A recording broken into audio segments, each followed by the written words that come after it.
Movie की शुरुआत में हमें दो दोस्तों को दिखाया जाता है जिनका नाम शॉन और जेसी था। शॉन एक यंग और स्ट्रगलिंग म्यूजिशियन था जिसे म्यूजिक में बहुत इंटरेस्ट था, मगर कुछ महीनों से उसका करियर ठीक नहीं चल रहा था और उसे अपने करियर की चिंता खाई जा रही थी। जेसी आगे शॉन को एक डाइनर पर मिलता है और उसे एक शॉकिंग सीक्रेट बताता है। जेसी बताता है कि कुछ दिन पहले एक सीक्रेट एजेंसी ने उसे कांटेक्ट किया जो टाइम ट्रेवल पर काम कर रहे हैं कि टाइम मशीन किसी भी इंसान को फ्यूचर में भेज सकता है। वो लोग एक टेस्ट सब्जेक्ट को ढूंढ रहे थे जिसे वो पास्ट में भेज सके। जेसी ने खुद को इंट्रोड्यूस कराया और कहा कि वो टाइम ट्रेवल करना चाहता है। वो अभी अभी फ्यूचर के टाइमलाइन से वापस लौट रहा है। जेसी कहता है कि वो 2032 के टाइमलाइन में गया था ताकि वो ये जान सके कि उनका फ्यूचर का आगे चलकर क्या होगा, मगर वो ये नहीं बताता कि उसने फ्यूचर के टाइमलाइन में क्या देखा। शॉन पूछने लगता है कि क्या फ्यूचर के टाइमलाइन में उनकी लाइफ बेहतर होगी, क्या वो एक सक्सेसफुल म्यूजिशियन बनेगा। बदले में जेसी कहता है कि वो उसे कुछ नहीं बता सकता क्योंकि एजेंसी वालों ने उसे वार्न किया था कि वो फ्यूचर के टाइमलाइन में जाकर आने के बाद वो ये बात किसी को भी ना बताए।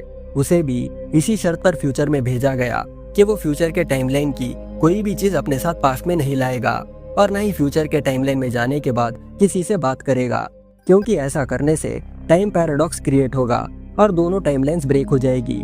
मगर शॉन क्यूरियस था ये जानने के लिए कि फ्यूचर में उसकी लाइफ कैसी होगी, इसलिए वो शॉन से रिक्वेस्ट करता है कि वो एजेंसी वालों से बात करके उसे भी फ्यूचर में जाने का एक मौका दे, जिसके लिए जेसी मान जाता है। मगर साथ में वो ये भी कहता है कि वो फ्यूचर में जाने के बाद वहाँ कोई छेड़खानी ना करे, यहाँ तक कि वो अपने फ्यूचर वर्जन से भी बात नहीं कर सकता। ये सब सुनकर शॉन काफी एक्साइटेड हो जाता है क्योंकि उसे जानना था कि फ्यूचर में उसका मुकाम क्या होगा। रात के समय भी शॉन ठीक से सो नहीं पाता और अपने टाइम ट्रेवल जर्नी के बारे में सोचने लगता है, यहाँ तक कि वो जेसी के भेजे हुए उन सारे वीडियोस को भी देखता है जो उसने उस एजेंसी पर रिकॉर्ड किया था। यहाँ पर हमें पता चलता है कि इस टाइम मशीन को बनाने वाली एजेंसी का नाम था लेजडोर।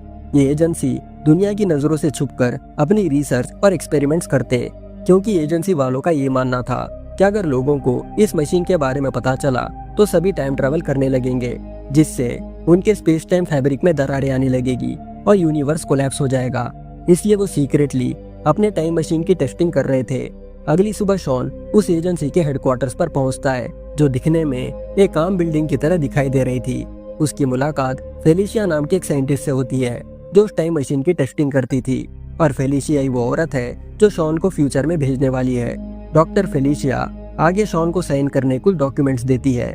दरअसल वो डॉक्यूमेंट्स एक लीगल एग्रीमेंट था कि वो इस टाइम ट्रैवल प्रोजेक्ट के बारे में किसी को कुछ नहीं बताएगा। अगर उसके साथ फ्यूचर में कुछ गलत भी हुआ या उसे नुकसान हुआ तो उनकी कंपनी इसके लिए जिम्मेदार नहीं है। शॉन ज्यादा कुछ सोचे बगैर उन डॉक्यूमेंट्स पर साइन कर देता है।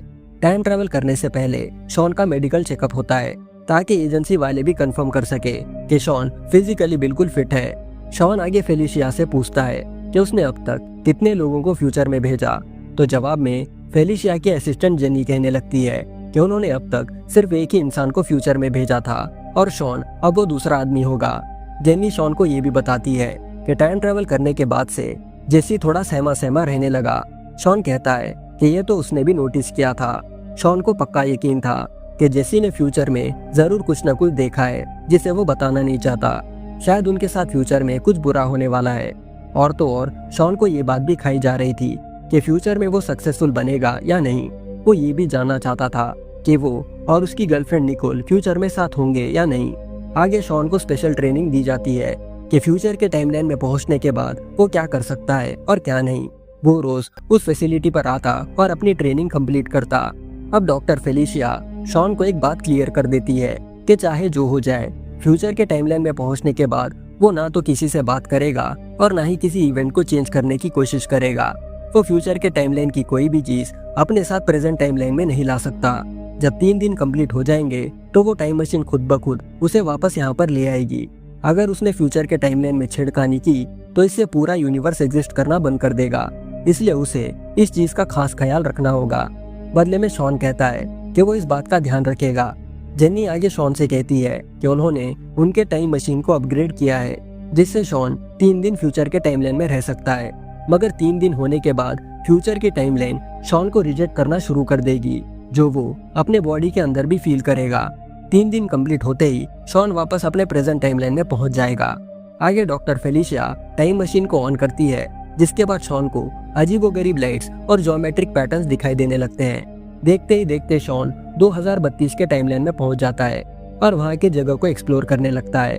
वो फट से खुद के फ्यूचर वर्जन को देखने अपने घर के पास चले जाता है, जहां पर उसे खुद का फ्यूचर वर्जन और निकोल का फ्यूचर वर्जन झगड़ा करते हुए नजर आते हैं। उसे वहां पर एक लग्जरी कार भी दिखाई देती है, जिससे शॉन समझ जाता है कि फ्यूचर में वो एक कामयाब आदमी बन चुका है। तभी पास्ट वाला शॉन देखता है कि उसका फ्यूचर वर्जन निकोल पर चिल्ला रहा है और वही निकोल भी उसके फ्यूचर वर्जन पर नाराज और गुस्सा थी।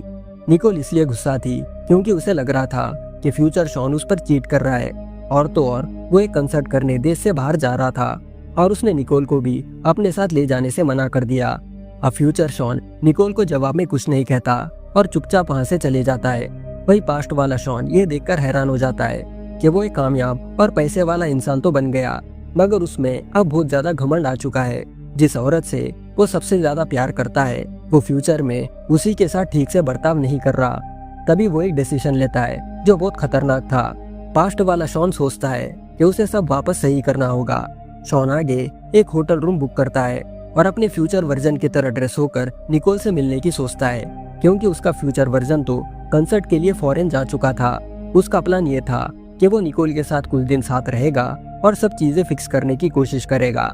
जब वो अपने फ्यूचर वर्जन के घर पर जाकर दरवाजा नॉक करता है तो निकोल दरवाजा नहीं खुलती, क्योंकि वो उदास और नाराज थी।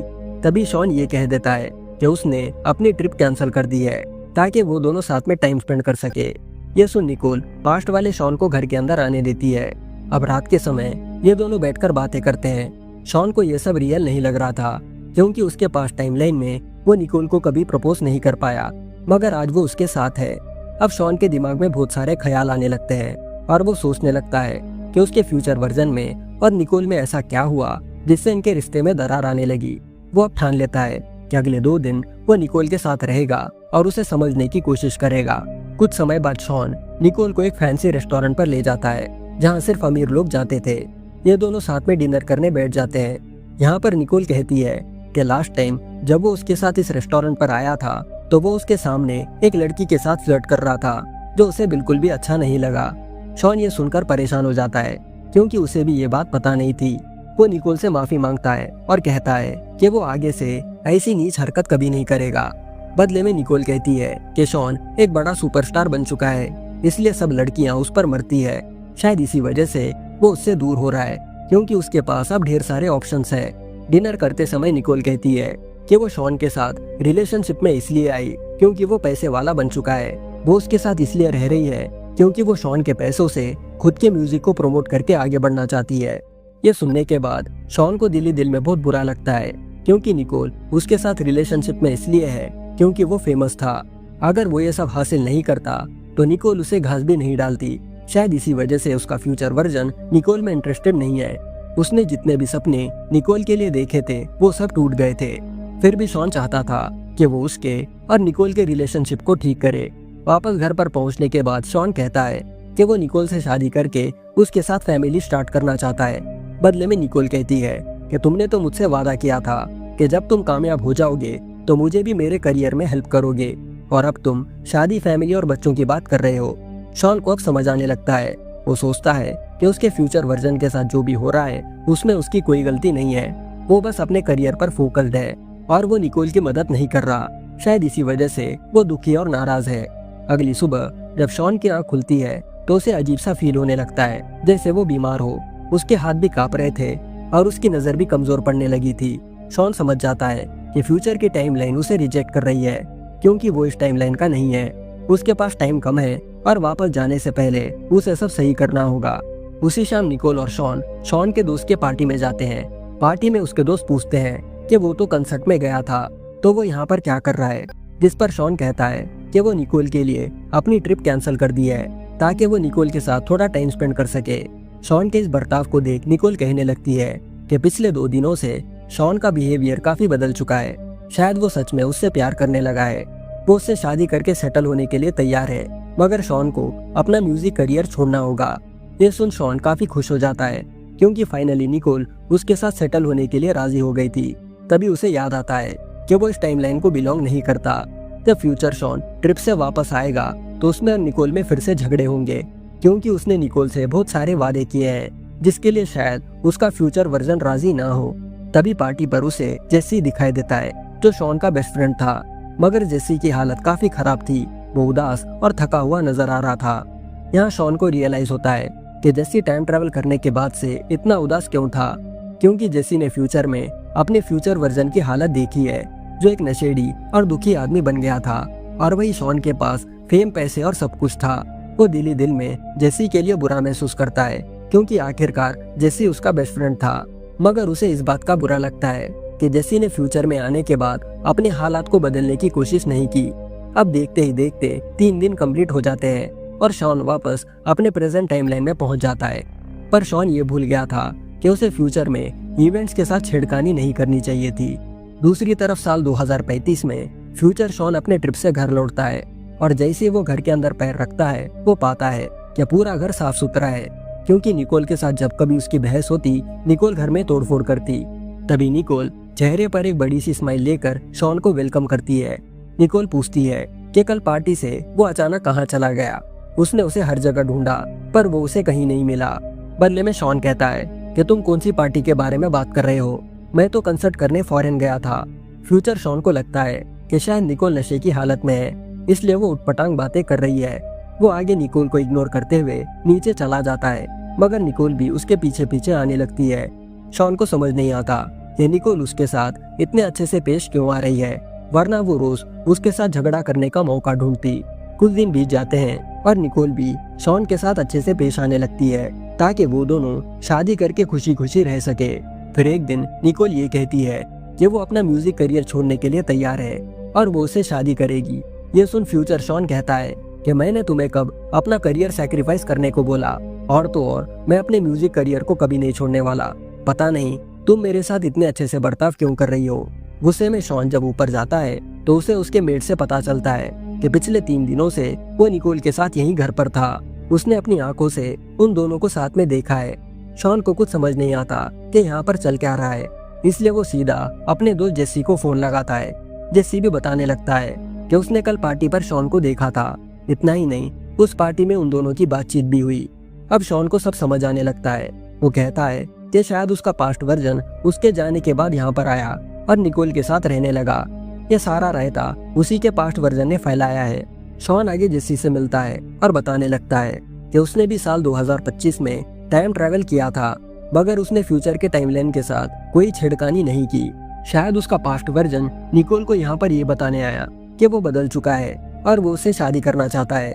बदले में जेसी कहता है कि उसे निकोल के पास जाकर ये सारा किस्सा सुना देना चाहिए, ये कहते हुए कि उसके पास्ट वर्जन ने ये सारा रायता फैलाया है। आगे शॉन डॉक्टर फेलिशिया से मिलने जाता है जो काफी बदल चुकी थी। डॉक्टर फेलिशिया शॉन से कहती है कि उनकी टाइम ट्रैवल एजेंसी को गवर्नमेंट ऑफिशियल्स ने बंद कर दिया, क्योंकि कई सारे लोग टाइम ट्रैवल करने लगे थे, जिससे स्पेस टाइम फैब्रिक में दरारें आने लगी और टाइम लाइन्स कोलैप्स होने लगी। इसलिए गवर्नमेंट ने उनके इस टाइम ट्रैवल प्रोजेक्ट को रद्द कर दिया। वो ये भी बताती है कि जो भी लोग टाइम ट्रैवल करके फ्यूचर में जाते और वहाँ के इवेंट्स को चेंज करते तो इससे एक पैरेलल रियलिटी बनती, और ये पैरेलल रियलिटी ओरिजिनल टाइमलाइन से एनर्जी खींचती। इससे मेन टाइमलाइन के साथ साथ हर टाइमलाइन और पैरेलल रियलिटी कोलैप्स हो जाती। ये सुन शॉन फेलिशिया से कहता है कि उसके ही पास्ट वर्जन ने यहाँ पर आकर बहुत से इवेंट्स को बदल दिया है और वो सब पहले जैसा नॉर्मल करना चाहता है। डॉक्टर फेलिशिया समझ जाती है कि शॉन के पास्ट वर्जन ने क्या किया, इसलिए वो उसे सलाह देती है कि अगर उसे सब कुछ पहले जैसा नॉर्मल करना है तो उसे मरना होगा, वरना उसके 2035 के टाइमलाइन के साथ साथ बाकी सारी रियलिटीज भी कोलैप्स हो जाएगी। शॉन को सब समझ आता है कि उसे आगे क्या करना चाहिए। खुद की जान लेने से पहले वो अपने पास्ट वर्जन के लिए एक वीडियो रिकॉर्डिंग छोड़ता है, जिसमें वो बताता है कि चाहे जो हो जाए उसे टाइम ट्रैवल नहीं करना है। उसकी लाइफ जैसी है उसे वैसी चलने दे, वरना सब कुछ बर्बाद हो जाएगा। अगर वो सच में निकोल से प्यार करता है तो उसे शोहरत, फेम और पैसे मिलने से पहले ही निकोल से मिलना होगा। अगर वो उसके बुरे वक्त में उसे हाँ बोलेगी तो उसे शादी करना, वरना नहीं। इतना कहकर वो खुदकुशी कर लेता है। मूवी के फाइनल सीन में हम 2025 वाले शॉन को देखते हैं जो निकोल से मिलने उसके शॉप पर जाता है जहाँ पर वो काम करती थी, ताकि वो अपने दिल की बात उसे बता सके। और इसी अनहैप्पी एंडिंग के साथ ये मूवी यहाँ पर खत्म हो जाती है। मगर वीडियो एंड करने से पहले हम पिछले वीडियो पर कमेंट करने वाले टॉप 10 कमेंट्स के नाम देखते हैं। पहला है राहुल FF33, सेकंड है नीनू लाखो, थर्ड है मैक्सिमस 143, फोर्थ है फैसल अंसारी और फिफ्थ है SP शुभम, सिक्स्थ है आवेश शेख, सेवंथ है अदीप कुमार और एट्थ है साहिल रनौत, नाइन्थ है शबनम खातून और हमारा आखिरी 10th कमेंट है शेष्टा अख्तर का। अगर आप भी चाहते हैं कि आपका नाम स्क्रीन पर आए तो कोशिश करिए कि आपका कमेंट पहले 10 कमेंट में आता हो। आज के लिए बस इतना ही दोस्तों, मिलते हैं अगले वीडियो में। तब तक के लिए bye, take care and thanks for watching.